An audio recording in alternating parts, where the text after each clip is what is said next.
Bonjour les secondés. Oui, bon, contrairement à ce que j'ai reçu, oui, c'est vrai qu'hier j'avais dit, ouais, attendez, j'ai fait la suite. Non, en fait, finalement, dans une prévision un peu d'avancer des choses et de travail à faire avec vous, j'ai préféré en fait m'arrêter à hier sur le truc des effectifs, avec mon travail que j'ai donné à faire.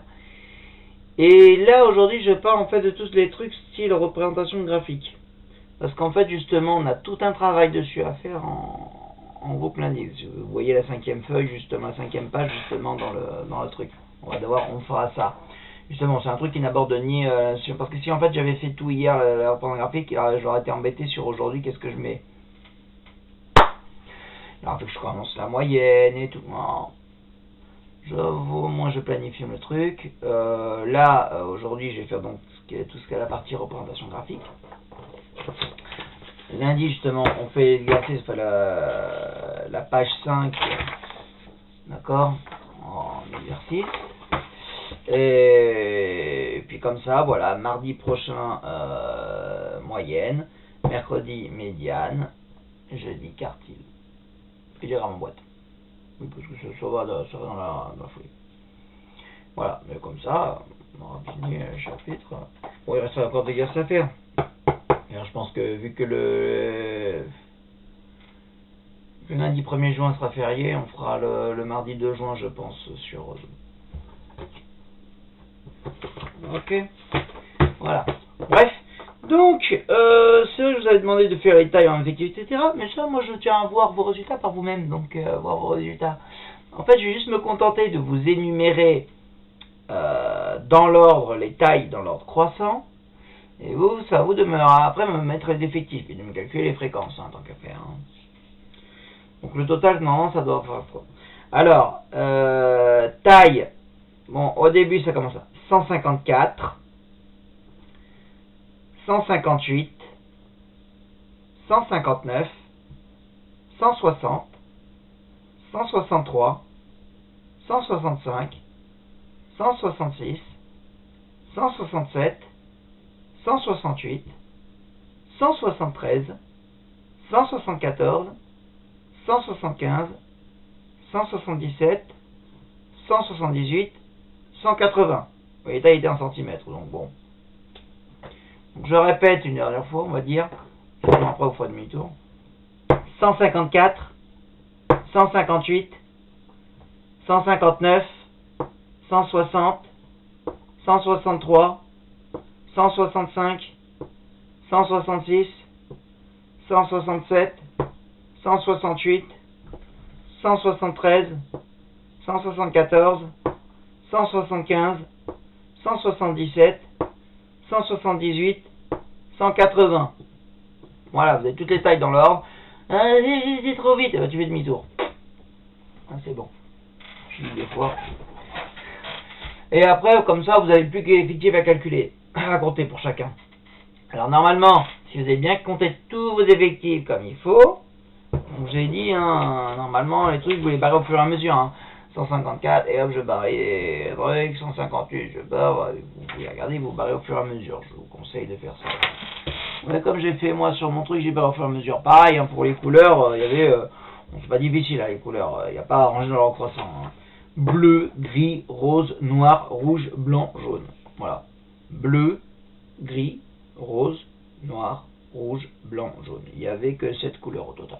Bon, ça, j'ai même pas besoin d'énumérer. L'autre, il y avait le problème de les mettre dans leur croissance. Ce qui fait que s'il y en a un qui vous a échappé, il faut penser à le réinsérer. Ça aurait été plus dur. Donc vous devez bien calculer pour chacun, donc l'effectif pour chacun. Et normalement, si vous avez bien calculé pour chacun, vous devez, n'oubliez pas à la fin de vérifier, quand vous faites la somme de vos effectifs, vous êtes censé trouver 30. Il y a 30 données, donc à la fin, au total, vous êtes censé trouver 30. Que ce soit aussi bien pour les tailles que pour les couleurs. Voilà. Et après, comme ça, pour faire la fréquence, vous faites juste le effectif divisé par 30, puisque c'est l'effectif total. L'effectif divisé par 30 fois 100 pour l'avoir en pourcentage. Ok. Et puis les virgules 33, ça finira par des virgules 33 ou des virgules 67, donc pour les trucs qui seront arrondis. Donc 2 chiffres après la virgule. Voilà.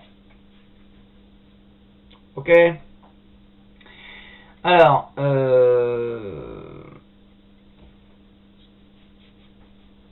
me fait un truc qui va pas tomber super, j'ai l'impression, mais bon, bref.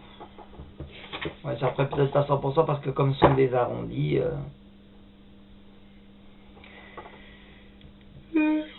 Pardon.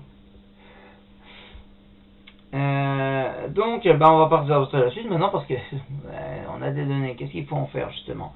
Le fait d'avoir calculé des effectifs et tout, ben, ça nous va nous permettre de faire des représentations graphiques. Alors, ben, je vais commencer par vous parler du caractère. Donc, d'abord, ce que c'est que caractère bon, alors, le discret. Bon. Ça marche aussi bien pour le qualitatif que pour le quantitatif. Hein. Qualitatif, j'ai qualitatif? Non. Je pense que des gens qui disent des bêtises. Aussi bien pour le qualitatif que pour le quantitatif, le discret. Alors, discret, je dirais, les caractères discrets. Alors, qu'est-ce que ça veut dire qu'en fait, discret, ça veut dire que vous prenez les valeurs de manière isolée. Tac, tac, tac, tac, tac. Donc, par exemple, pour les tailles, j'ai 154, j'ai 158, j'ai 159, j'ai 160. D'accord? Vous prenez chaque valeur comme ça, isolée. Continu, le caractère continu, c'est quand vous prenez tout dans un bloc dans un intervalle. D'accord? C'est-à-dire, en fait, vous les prenez de 150 à 55, le nombre de gens qui seront entre 150 et 55, le nombre de gens entre 55 et 160, le nombre de gens entre 160 et 165, etc. D'accord? Le discret, c'est on prend chaque valeur, tac, tac, tac, tac. Le continu, c'est on prend des blocs d'intervalle. Donc effectivement, alors forcément, aussi bien pour le discret, du coup ça va pouvoir se représenter graphiquement aussi bien pour le qualitatif que pour le quantitatif, puisque quand je prends des valeurs isolées, 154, 158, 159, ben, les 154 j'en ai deux, les 158 j'en ai un, etc. Je vais pas non plus vous faire la correction de l'autre. Voilà, pareil, le qualitatif comme les couleurs, vous pouvez aussi les prendre isolés. Le bleu, j'en ai 6. Le gris, j'en ai tant. Le rose, j'en ai tant, etc. Ok? Voilà. Donc, ça, on les compte comme ça de manière discrète pour chacune des valeurs. Alors, moi, c'est vrai que, alors, il y a diagramme en bâton ou en bande. Alors, que les choses soient claires. J'ai toujours une horreur des diagrammes à bande, je demande toujours les diagrammes en bâton. C'est quoi la différence entre les bandes et les bâtons? C'est pour les. Alors là, je parle dans le discret, hein. D'accord? Donc, dans le discret, le diagramme en bande, c'est juste qu'on fait. On prend les valeurs discrètes. Donc, par exemple, si je prenais sur les tailles là. On va plutôt pour deux.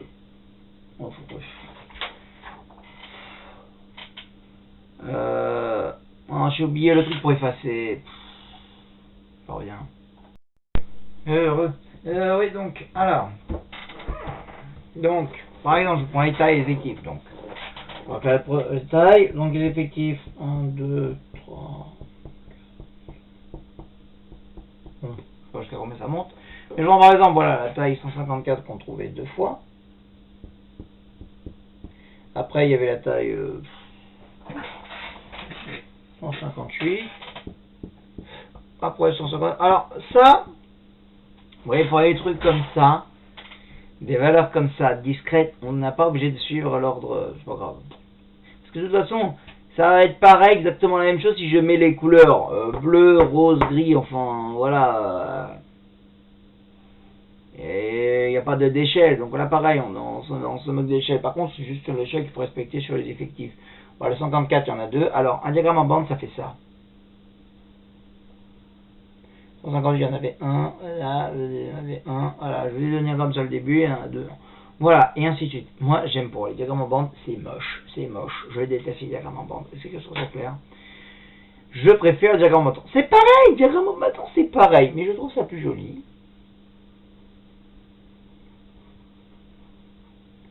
Voilà. Diagramme en bâton, 144, il y en a deux. 58, il y en a un. Voilà. Vous savez, ça, les bâtons. C'est quand même plus simple. C'est moche. Alors que là, au moins, c'est plus esthétique. Ça fait des baguettes de fées, voilà. Question d'esthétique. Donc voilà. L'autre, c'était... Alors, attention, ouais.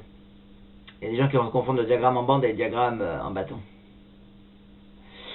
Voilà. Bon, ça, c'est pour le... Voilà. Les deux types, en tout cas, bande, bâton, c'est pas... Mais...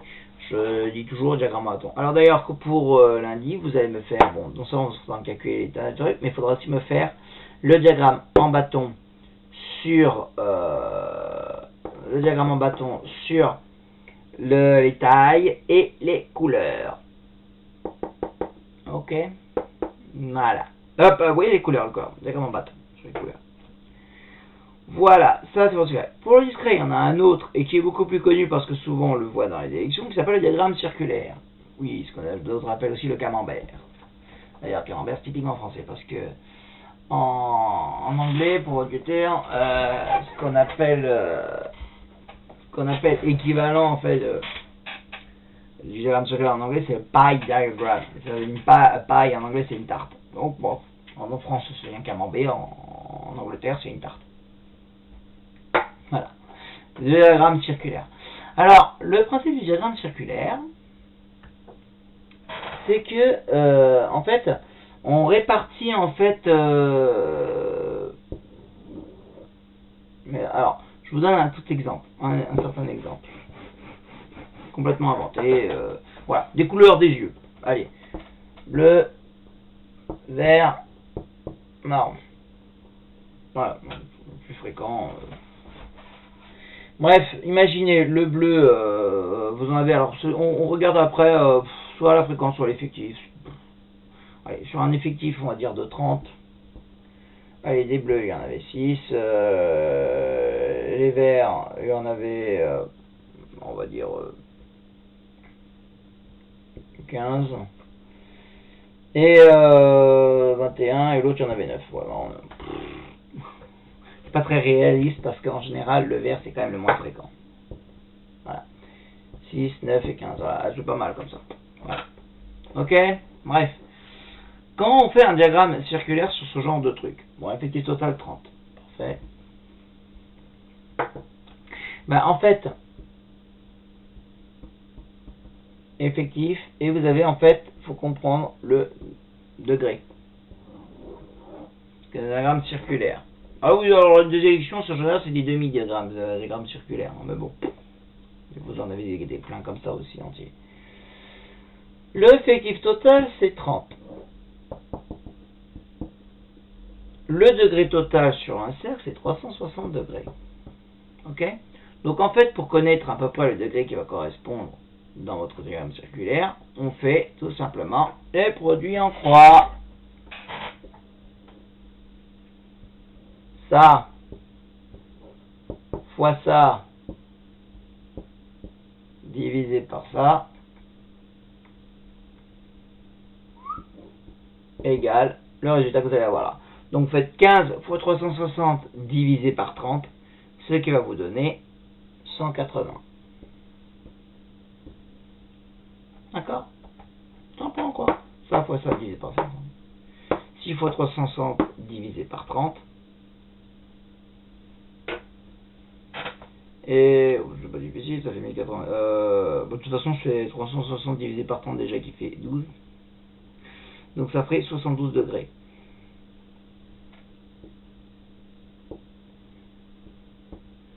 Et le dernier qui fera 108 degrés. Voilà. Ça fera un truc comme ça. Donc en fait, vous êtes obligé de partir au début de quelque chose. Bon, vous faites un angle pour le bleu, vous partez toujours d'un point de début, vous partez du centre, vous faites un trait, et à partir de ce trait-là, vous faites 108 degrés, 108 degrés, voilà, pour le bleu. Après, vous faites un angle 72 degrés, et il vous restera à la fin le 180 degrés, enfin, et ainsi de suite, vous continuez comme ça. Là, ça vous permettrait d'avoir le bleu, le vert et le marron. Ok? Voilà, principe du diagramme circulaire. On fait un cercle, etc. Et puis on commence à faire un trait qui va du centre vers un truc. Et à part de ce trait, vous faites un angle de 108 degrés. Enfin, vous calculez en gros, en faisant comme ça les trucs,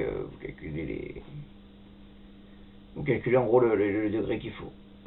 Voilà. Du coup, il va de ça, je vais vous demander aussi, je rajouterai, alors, je vais vous demander de faire aussi un diagramme circulaire pour lundi. Alors, par contre, je ne vous demande pas de me le faire sur les tailles. Non, trop de tailles, c'est moche. Je vous demande chaque année de me faire quand même le diagramme circulaire sur les couleurs de t-shirt. Voilà. Vous avez compris le principe. Bon, déjà avec un exemple que j'ai donné. Vous faites maintenant exactement la même chose, mais avec les couleurs. Voilà. Puis en plus, vous avez l'effectif total à 30. Donc, c'est très pratique. Et surtout parce qu'au moins, vous êtes sûr de tomber sur des degrés entiers. C'est quand vous faites x360 divisé par 30, c'est très pratique. Voilà. Donc, pour un lundi, vous me faites le diagramme circulaire seulement sur les couleurs de t-shirt. Ok. Voilà. Donc, en gros, comme travail, vous avez d'abord me calculer les effectifs écran si vous ne l'avez pas fait. Et voilà. Le diagramme en bâton pour les tailles et les couleurs. Et diagramme circulaire pour les couleurs. C'est tout. Voilà. Je vais parler maintenant quand même de... Non, attendez. Là, on est dans le discret. Non, allez hop. Je fais comme ça une seule vidéo. Je vais parler maintenant du continu. Le diagramme pour le continu. Alors... Ça, je ne vous donne pas de travail à faire, je vous juste expliquer ce que c'est, mais je veux vous expliquer ce que c'est, je vous réexpliquerai de toute façon après sur Zoom, hein, pour lundi. Mais en gros, le continu, c'est quand on range en fait les trucs, les tailles. Enfin, par exemple, les tailles que vous avez entre voilà, 150 à 155, le 155 exclu. 155 à 160, 160 exclu. D'accord? On range les trucs dans les choses comme ça. Entre 150 et 155, il y avait juste le 154, il y avait 2 personnes. D'accord? Entre 155 et 160, il y avait une à 158, une à 159. Le 160, je le compte pas là, parce que je le compte dans l'intervalle d'après. D'accord? Donc je compte juste celui apporté par 158 et 159 dans notre truc. Donc il y en aura 2. 1 à 158, 1 à 159. Et ceux à 160, on les comptera dans celui-là, etc. D'accord? On compte comme ça, on répartit comme ça, on regroupe, si vous voulez, certaines données dans un intervalle. Voilà. Et on compte les effectifs apportés. Donc là, je vous rappelle que entre 150 et 155, il y avait juste le 154, mais il y en avait 2 en effectif qui étaient apportés. Donc là, il y avait 1 à 158 et 1 à 159, donc 1 plus 1, 2. Voilà, on est dedans. Si vous voyez, c'est le nombre de personnes qui avaient entre 150 et 155. Le nombre de personnes entre 55 et 160. Effectivement, il y en avait 2 et il y en avait 2. Ok? Voilà. S'il y en a qui veulent une idée de ce que ça donnerait, ça donnerait 4, mais alors soit à vous de trouver comment on arrive à 4 avec les autres trucs. Bon, ce sera pas dur avec ce que je vous ai indiqué. Parce que je rappelle que le 65 il ne va pas compter là, il va compter dans celui d'après. Bref. Donc une fois qu'on a réparti nos trucs sous forme d'intervalle, on représente graphiquement ça sous la forme d'un histogramme. Alors je vais vous donner un truc complètement inventé, d'accord? C'est un truc inventé, on va dire un truc qui va commencer à 200, je sais pas ce que ça mesure, mais 200 à 210, voilà, 210, attendez, je vais faire autrement parce que là, moi ce qui vont vous donner mes vidéos, 200 à 210, hop, 210 à 220, alors là je l'ai fait de même amplitude, hein, amplitude 10, 220 à 230, hop, 230 à 240, voilà, hop, d'accord. Imaginez, donc effectif, les effectifs, ça donnerait, là j'en ai 3, là j'en ai 2, je vais prendre aussi là, au cas où j'en ai 0, et puis là j'en ai 1, voilà. Là. Alors normalement c'est un autre truc, hein, quand les trucs sont d'amplitude différente, mais c'est plus le programme, depuis des années. Normalement, c'est par rapport à effectif, rectifié par rapport aux airs. Mais ça, c'était trop compliqué à gérer. Je sais pas forcément les tailles, hein. Je sais pas ce que c'est, le 200 là. Bref, c'est le truc qui m'intéresse et tout ça. Donc, effectif, pareil, j'ai commencé à 0, 1, 2, 3. Par contre, l'autre, bah, je commence là à 200, 210. Là, par contre, l'échelle est importante.